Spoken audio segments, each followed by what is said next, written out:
going to hop into my last point, which is Tisha and Marsau.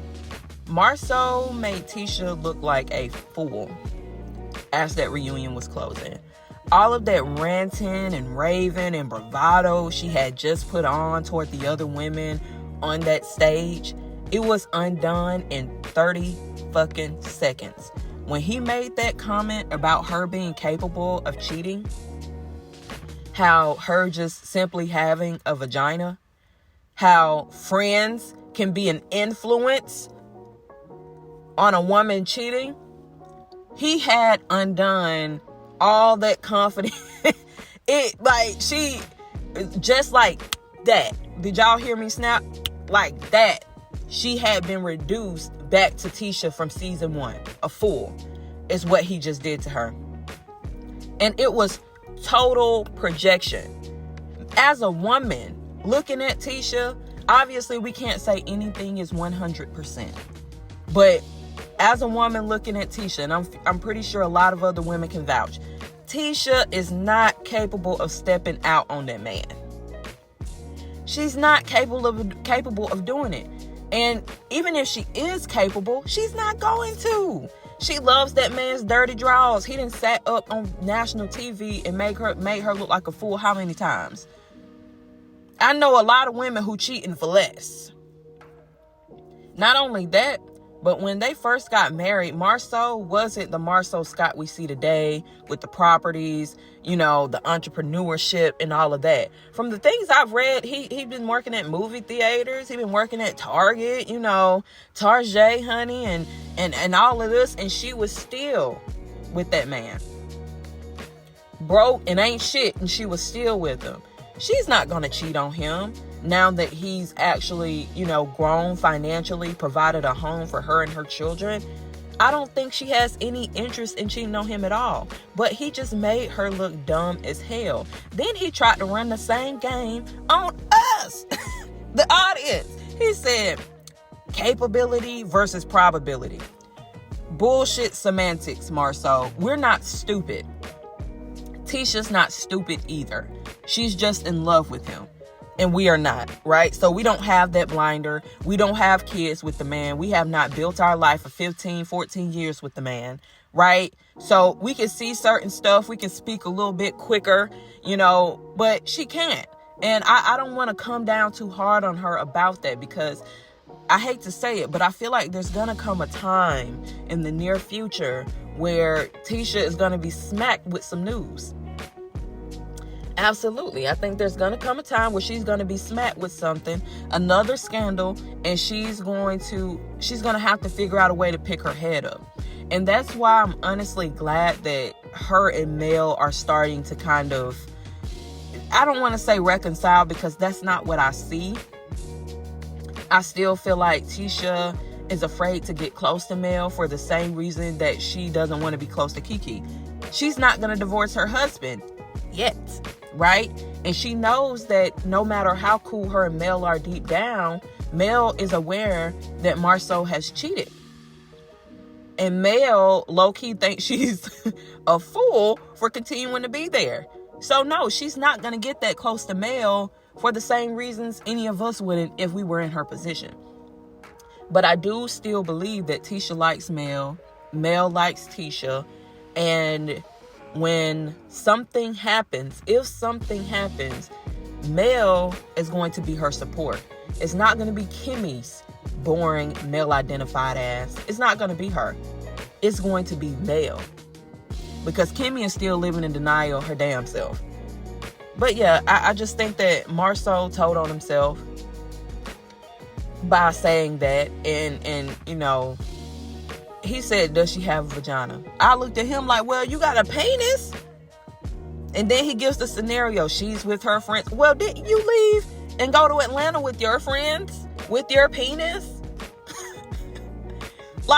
And so y'all really want us to believe that man is not cheating on her?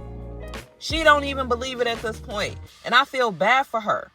No woman deserves to be treated like that by her husband.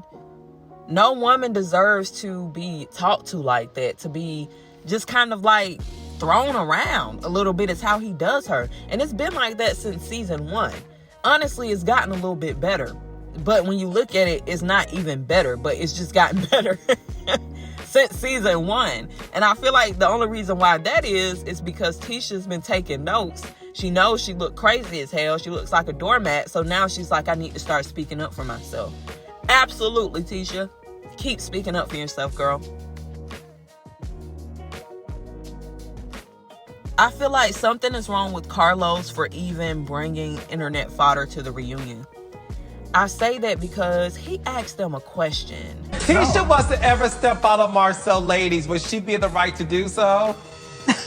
Absolutely not. Why? Asked them a question, and he said, fans have been saying, don't get me wrong, right? Fans have questions, and I feel like there's a way they should be asked. But I think he clicked hashtag Love&Marriage Huntsville, seen a rude ass tweet and formulated it into his own questions. Don't bring internet fodder to the reunion. Don't bring internet fodder to your show. That's like been a #1 complaint from fans. Have you seen that? The show has started to revolve around social media in a way that if you are not following each and every cast member on social media, you're kind of missing out on the next season.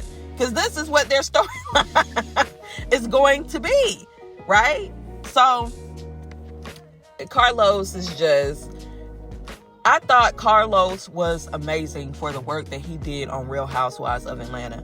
And anybody could probably agree with me in saying his seasons are the best seasons that show has seen thus far, you know, including today. His seasons are the best.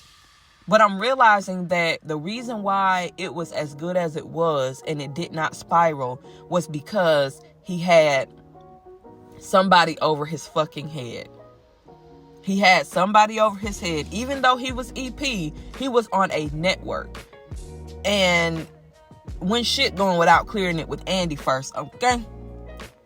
And I feel like that kind of kept him on the reins a little bit.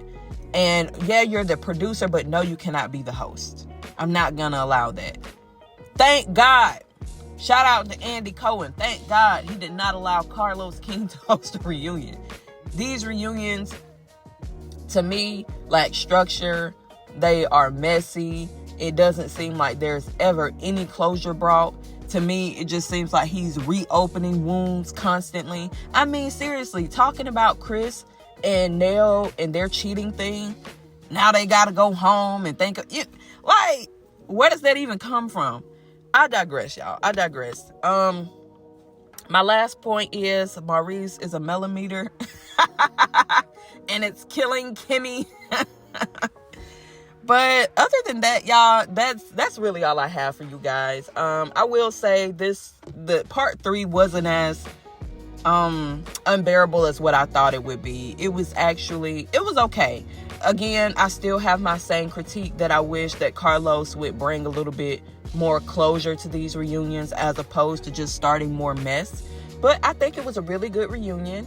I think that they have a promising cast with Tiffany gone, bringing Nell in. I think there needs to be some reshuffling of priorities as far as who gets the most filming time.